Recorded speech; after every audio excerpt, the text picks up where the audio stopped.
Hello and welcome back to a Book a Day podcast.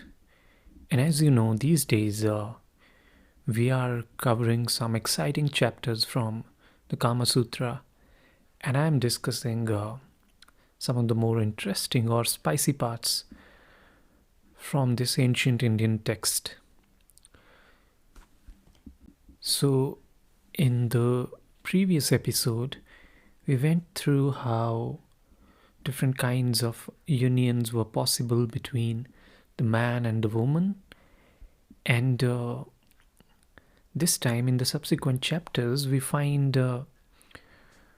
how to go ahead with that.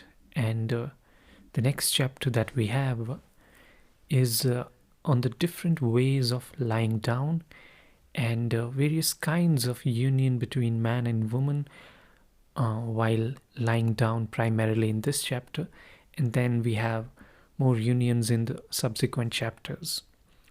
So, like we discussed, based on the classification of men and women and how they were compatible with each other based on their bodies and other details, we find that there are interesting positions that were possible while lying down. So, for example, the three positions that initially they mention for women, it says that first one is when she lowers her head and raises her middle parts, it's called widely opened position. The second one is when she raises her thighs and keeps them wide apart and engages in congress, it's called yawning position. And the third one is when she places her thighs with her legs doubled on them upon her sides and thus engages in this union, it is called position of Indrani. And so these are just the beginning ones, the three kinds. But then they go on a series of other positions for females, and they are equally interesting. And based on, as I said, based on the compatibility, based on what works for you, you'll get plenty of options for yourself. So I'm sure you're going to have fun there. For men also, there are quite of interesting things that have been mentioned. For example, different positions once again, and then there's a concept of united congress. It's said that when a man enjoys two women at the same time, and both of whom love him equally, that is the united congress. And then there is a thing called congress of a herd of cows, that is when a man enjoys many women altogether. So clearly a lot of juicy stuff there. But so far as we have seen in this text, it's not just about the ultimate union, it's also about the little details, the tiny things that go around. And in fact, one dedicated chapter is there on the various modes of striking and the sounds appropriate to them. So, for example, right in the beginning, they mention that following are the body parts which are like kind of special places for striking, which include the shoulders, the head, the space between the breasts, the back, or the middle part of the body, the sides. So these are categorically the specific parts. And the striking is of four kinds. It has been described: striking with the back of the hand, then striking with the fingers, a little contracted, striking with the fist, and striking with the open palm of the hand. So, and subsequently, they talk about different kinds of crying or hissing or different kinds of sounds that the other person might produce, and obviously, it adds to the excitement.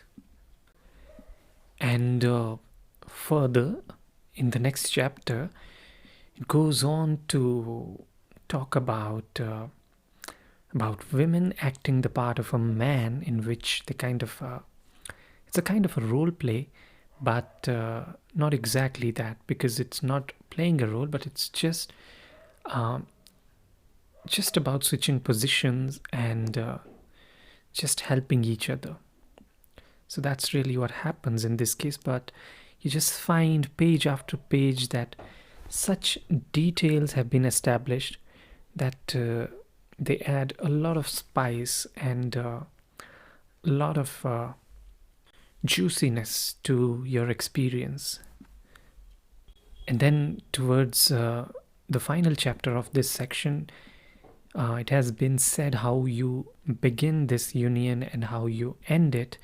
So the beginning is more about the foreplay, the music, how you slowly build up using instruments, musical instruments, arts, drinking, and all the aesthetics that are there in the room. Just slowly you build up, and towards the ending you slowly part ways. You separately go into the washroom, and in your own places you do your own stuff. You slowly part ways and ease into your life.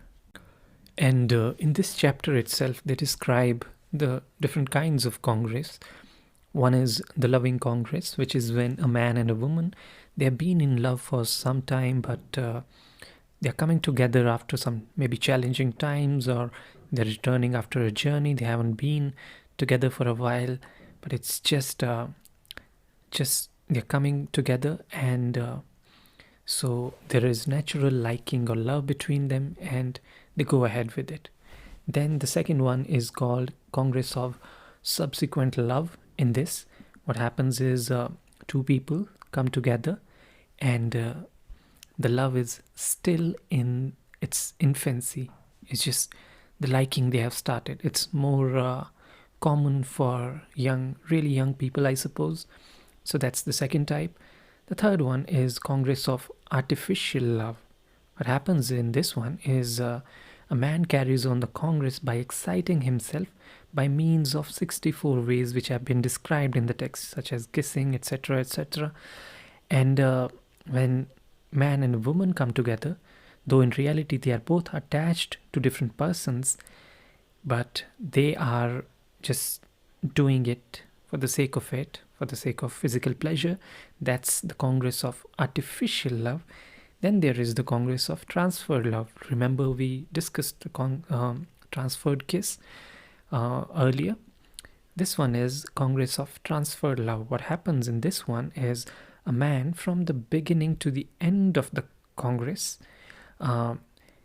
he's having connection with the women, thinks all the time that he's enjoying another one whom he loves. So he's thinking about another woman while he's being with, enjoying himself with another one. So this is called the congress of transferred love.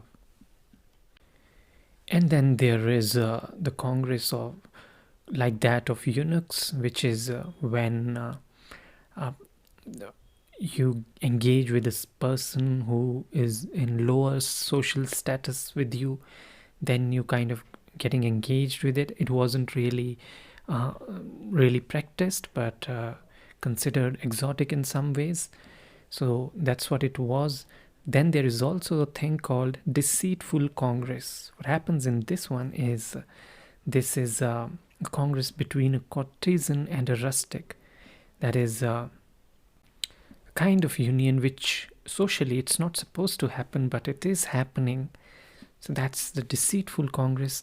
And then there is the spontaneous congress. It just happens in a moment and instantaneously, nothing planned about it. It just happens. So all these different kinds of unions have been described, and then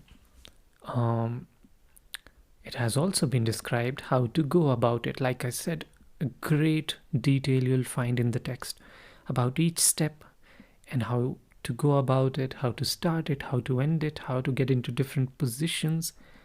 All of that has been described in detail, and I'm sure you're going to enjoy that when you read it. Now, that really ends the part 2 of it. Then we're left with part 3,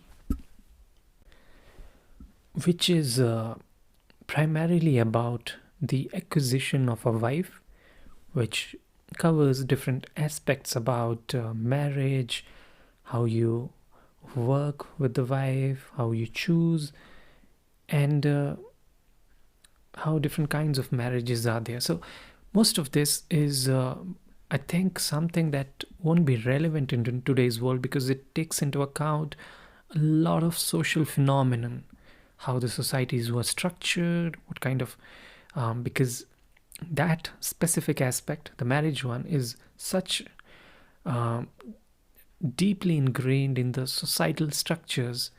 Although the intimacy part, that's more universal, love part more universal, but marriage, it's rooted in social hierarchies. So I don't think it's that relevant to today's audience.